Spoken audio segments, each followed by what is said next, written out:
Hello students, नमस्कार।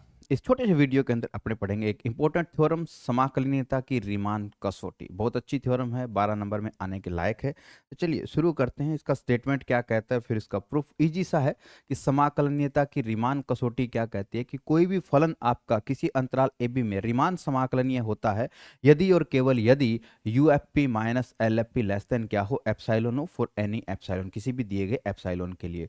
तो अपने सबसे पहले क्या मान करके चलेंगे, सबसे पहले अपने जो इसका स्टार्टिंग है वो अपने करेंगे, अपने मान के चलेंगे कि ये हमारा क्या है, रीमान समाकलनीय है। अपने मान लेते हैं कि हमारा फलन जो है वो क्या है, रीमान समाकलनीय। आवश्यक प्रतिबंध निकालते हैं, रीमान समाकलनीय है। तो रीमान समाकलनीय कब होता है, जब lower Riemann integral, upper Riemann integral और A to B F X D X क्या हो, इक्वल हो। तो ये अपन ने लिख दिया, ठीक है। फिर अपने बाई डार्बोक्स थ्योरम, डार्बोक्स थ्योरम क्या कहती है, किसी दिए गए एप्सिलॉन के लिए आपको एक ऐसा डेल्टा ग्रेटर देन जीरो मिल जाता है जिसके लिए आप क्या है, U F P less than बना सकते हैं, किससे, अपर रीमान समाकलन प्लस एप्सिलॉन से। यहाँ पे अपने क्या है, प्लस 1/2 एप्सिलॉन लेते हैं क्योंकि वही पॉजिटिव राशि है, क्योंकि बाद में अपने इन दोनों को क्या करेंगे, ऐड करेंगे तो क्या हो जाएगा, एप्सिलॉन हो जाएगा। फिर एल एफ पी अपने बना सकते हैं लोअर रीमान समाकल माइनस एप्सिलॉन, लेकिन यहाँ पे अपने क्या है, -1/2 एप्सिलॉन लेना है। ये कब होता है, जब कोई पी हमें पार्टीशन मिल जाता है, किससे, ए बी से, और नॉर्म ऑफ पी जो है वो लेस देन क्या हो, डेल्टा हो। ये अपने डार्बोक्स थ्योरम है जो आपको इसमें लिखनी है। इसके बाद बढ़ते हैं अपने आगे। ये जो इक्वेशन 1, 2 और 3 है, इनका अपने यूज करते हैं। यूएफपी जो अपने पास अपर रीमान समाकलन था उसके बराबर क्या था, A to B F X D X था। तो वहां पे अपन ने क्या है, A to B F X D X रख दिया डायरेक्ट। और जो सेकंड के अंदर भी अपन ने क्या है, A to B F X D X रख दिया, L F P plus 1/2 epsilon कर दिया। दोनों को इस साइन के अंदर अपन ने ले लिया, ठीक है। अब इन दोनों को अपने ऐड कर देंगे तो यूएफपी प्लस इधर ये ऐड हो जाएगा, इधर हमारे पास क्या आ जाएगा, एप्सिलॉन/2 एप्सिलॉन/2 एप्सिलॉन हो जाएगा।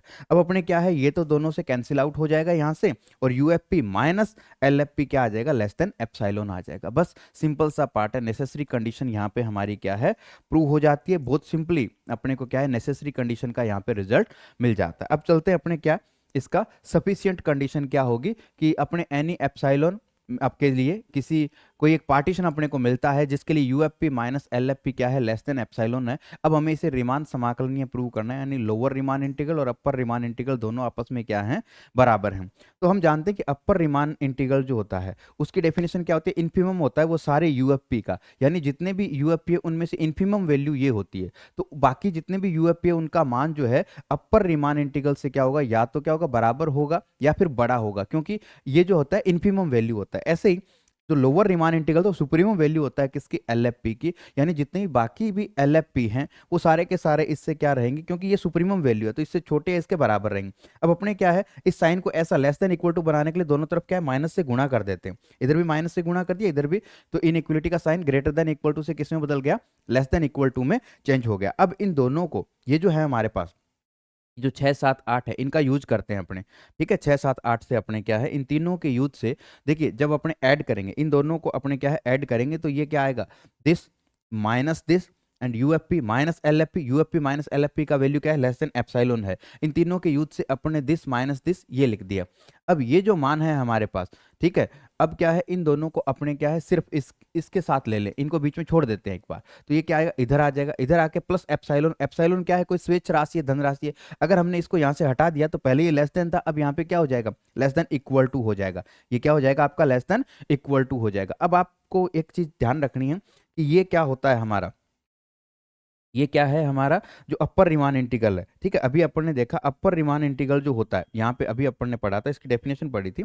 अपर रीमान इंटीग्रल के अंदर यहाँ पे यूएफपी और एलएफपी इन्फिमम वैल्यू लिखा हुआ था ना, पीछे चलते हैं। हाँ, ये जो अपर रीमान इंटीग्रल होता है, ये इसकी डेफिनेशन के अकॉर्डिंग अपने आगे बढ़ते हैं। इन्फिमम वैल्यू और सुप्रीमम वैल्यू के बारे में अभी अपन ने थोड़ी देर पहले पिछले प्रीवियस वीडियो के अंदर अपन ने पढ़ा था, ठीक है। ये देखिए यहाँ पे, ये जो अपर रीमान इंटीग्रल होता है यूएफपी का इन्फिमम होता है, और ये जो लोअर रीमान इंटीग्रल है एलएफपी का।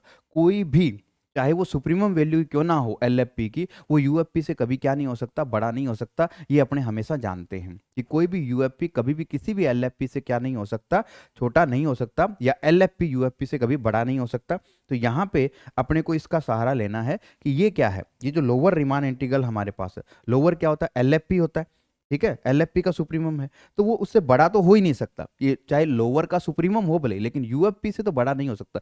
यूएफपी के इन्फीमम के ही वो क्या हो सकता है, बराबर हो सकता है। तो फिर ये लेस देन इक्वल टू का साइन किस में बदल जाता है, इक्वल टू में बदल जाता है। तो ये प्रूव हो जाता है कि upper Riemann integral, lower Riemann integral दोनों आपस में बराबर है, यानी फलन हमारा क्या है, रीमान समाकलनीय है। बहुत इंपॉर्टेंट थ्योरम है, बहुत अच्छी सी थ्योरम है, को करके जरूर चाहिएगा, 12 नंबर में आने के लायक है। इसके साथ इस चैप्टर के अंदर एक और थ्योरम बहुत इंपॉर्टेंट है, वो भी आप देख करके जाइएगा।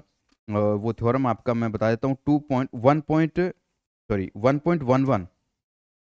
1.11 और एक इसके साथ है आप 1.21, 1.11 एंड 1.21 दो थ्योरम है हमारे पास, ये भी इंपॉर्टेंट है, इनको आप देखिएगा, 1.11 एंड 1.21। ठीक है, अगर किसी स्टूडेंट को इसमें दिक्कत आती है जो हमसे जुड़े हुए हैं, तो मुझसे इसके बारे में जो इनका प्रूफ वगैरह है, अगर कोई दिक्कत आए तो आप पूछ लीजिएगा, कोई दिक्कत नहीं है, अभी आपके टाइम है। तो ये सारी चीज़ें जो इंपॉर्टेंट चीज़ें, इनको आप रिवाइज करके जाइएगा। अब आप ध्यान रखिएगा कि आपका सेक्शन ए और सेक्शन सी पे आप फोकस रखिएगा। बी सेक्शन में बहुत सारे क्वेश्चन है, वहाँ थोड़ा बहुत इधर उधर हो जाए कोई दिक्कत नहीं है, लेकिन ए और सी ऐसे सेक्शन है जहाँ पे क्या है, पर्टिकुलर क्वेश्चन है वही आते हैं। तो wish you all the very best to all of you. जैसे आप एग्जाम देकर के आए, इन्फॉर्म जरूर कीजिएगा। धन्यवाद।